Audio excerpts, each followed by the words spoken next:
Oke, assalamualaikum warahmatullahi wabarakatuh. Selamat pagi anak-anak Miss. Bagaimana kabarnya pagi ini? Sehat ya? Iya, bagus. Jadi hari ini adalah pertemuan kita yang kedua. Nah, di hari pertemuan kita yang kedua ini, Miss harap kalian sehat-sehat dan tetap semangat ya. Oke, materinya yang mana nih Miss? Nah, materinya itu tetap yang semalam dalam video dan di dalam buku e-book. Nah, lebih lengkapnya itu di buku e-book ya. Jadi harus dibuka. Nah, jadi tugasnya hari ini adalah meringkas dan latihan. Nah, semalam kan kita sudah membahas tentang perkembangbiakan jagung ya. Nah, ini seterusnya kita bagaimana cara perkembangan generatif. Apa sih itu perkembangan generatif? Nah, jadi kalian harus lihat video Miss kembali, diringkas, dan di buku e-book juga ada. Nah, jadi di YouTube itu ada 4 cara penyerbukan. Nah, itu harus dicatat ya, diringkas ya di buku catatan.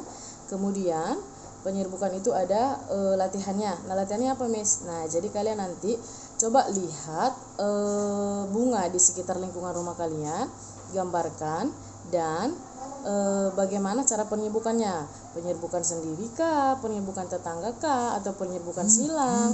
Jadi nanti kalian cari bunga apa aja, terserah. Jadi ketika sudah dapat digambar, kemudian sudah digambar baru ditulis penyerbukan apa, gitu ya. Itu kerjakannya di buku latihan. Oke, yang kedua, meringkasnya itu tentang kehidupan sosial budaya masyarakat ASEAN. Nah, masyarakat ASEAN itu apa Miss? Nah, organisasi beberapa negara. Nah, nanti kalau kurang jelas lihat di bukunya ya, halaman 9 sampai 16. Kalau enggak di YouTube juga ada, sudah Miss sediakan. Nah, jadi di kehidupan sosial budaya masyarakat ASEAN ini ada beberapa negara yang menuliskan karakteristik masing-masing. Nah, jadi kalian nanti catat di buku catatannya. Jadi nanti 2 catatan ya, satu perkembangbiakan generatif, yang kedua itu tentang kehidupan sosial budaya masyarakat ASEAN. Nah, dicatat, ingat ya, kalau mencatat itu hanya yang penting saja, karena itu yang harus kalian ingat sampai kapanpun. Oke? Jadi yang kedua, latihannya adalah latihan kehidupan sosial masyarakat ASEAN itu apa Miss? Nah, latihannya itu ada di halaman 14 di buku e-book. Nah, di situ terdapat diagram pen namanya. Nah, diagram pen itu gimana, Miss? Nah, lihat ya di buku halaman 14 ya. Dia berbentuk lingkaran. Nah, kenapa hanya 2, Miss? Iya, karena mereka Miss mau tahu kalian sudah paham tidak bahwasanya bagaimana mencari persamaan karakteristik masing-masing negara ASEAN. Boleh boleh Indonesia, boleh Malaysia, boleh Kamboja, boleh Darussalam, terserah. Mau negara yang mana terserah. Hanya saja 2 negara, oke? Tuliskan masing-masing karakteristiknya di dalam lingkaran tersebut. Oke? Kemudian kan ada persamaannya, di setiap negara pasti ada persamaannya. Nah, persamaannya itu adalah dituliskan di tengah-tengah lingkarannya. Nah, nanti Miss kasih tahu lingkarannya yang mana ya. Pokoknya di e-book ada itu, terdapat halaman 14 2 lingkaran. Nah, itu disebut dengan diagram pen. Nah, kenapa Miss buat video hari ini? Karena kebanyakan ketika Miss buat bacaan di grup, banyak yang tidak paham, atau tidak pahamkah atau tidak membaca, Miss tidak tahu. Jadi Miss buat video ya. Jadi materinya itu ada di buku e-book dan di YouTube yang semalam. Oke. Nah, cara mengabsennya tetap seperti yang semalam. Buka YouTube-nya, tulis komentar, absen ya. Oke? Paham ya? Nanti kalau tidak paham hubungi Miss langsung. Dan tugas-tugasnya Miss tunggu tetap sampai jam 10 malam.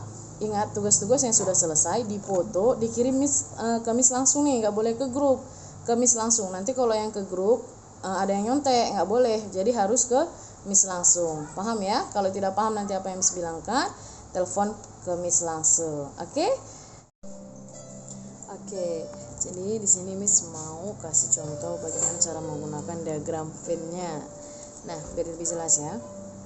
Jadi yang pertama kita harus ambil salah satu negara dari negara ASEAN. Yang pertama Miss mengambil Thailand nih. Miss ambil Thailand dan Indonesia. Nah, karakteristik negara Thailand itu adalah belum pernah dijajah. Yang pertama. Yang kedua, terdapat beberapa suku yang ada di dalam negara Thailand. Yang kedua, mata pencaharian penduduknya itu adalah ada di bidang pertanian, perkebunan, industri, sampai ke pariwisata. Nah, yang keempat itu bentang alamnya itu berbentuk pergunungan dan perbukitan. Nah, itu adalah karakteristik negara Thailand. Nah, untuk negara Indonesia, ya seperti yang kita ketahui, Indonesia udah pernah dijajah ya. Nah, yang kedua, terdapat beberapa suku juga. Nah, berarti persamaannya satu ya, terdapat beberapa suku. Nah, yang kedua, bentang alam Indonesia itu adalah yang ketiga ya. Yang ketiga, bentang alam Indonesia itu terdapat ada dataran tinggi, ada dataran rendah, ada pegunungan, ada pantai, bahkan sampai perbukitan. Nah, yang mata pencaharian itu sama, ada dari pertanian, ada dari perkebunan, dari industri, dari pariwisata. Nah, contohnya kayak di Danau Toba, itu mata pencaharian Indonesia tuh dari pariwisata, ya kan? Jadi, seperti ini sudah kita ketahui ya karakteristik kedua negara tersebut ya. Nah, yang pertama kita lingkarin dulu. Nah, ini Miss buat di sele-sele ya. Nanti kalian buat pakai jangka bagus, oke? Nah, kita buat dulu di sini perbedaannya. Karakteristik di negara Indonesia. Nah, di sini negara Singapura, oke? Nah, jadi setelah kita isi beberapa karakteristik yang sudah kita ketahui tadi, tulis di sini. Nah, di setiap negara ini yang pasti ada persamaannya. Contohnya tadi kayak Indonesia dan Thailand ini ada terdapat beberapa suku di dalam negaranya. Ini itu persamaannya. Nah, ya. Nah, jadi persamaannya itu ditulis di tengah-tengah seperti ini. Nah, ketika kita sudah tahu dan sudah dapat karakteristik setiap negara itu, kita lingkari. Satu, lingkari juga yang satunya. Tetapi melingkarinya itu harus terdapat potongan di tengah seperti ini. Nah, nampak ya, seperti ini. Nah, seperti ini, disinilah kita letakkan bahwasanya persamaan karakteristik negara itu di sini. Nah, persamaan kedua negara itu ditulis di sini. Perbedaannya di sini dan di sini. Oke, paham ya? Jadi seperti itu cara menggunakan diagram Venn-nya. Oke ya. Jadi tetap semangat. Sampai jumpa besok. Bye bye.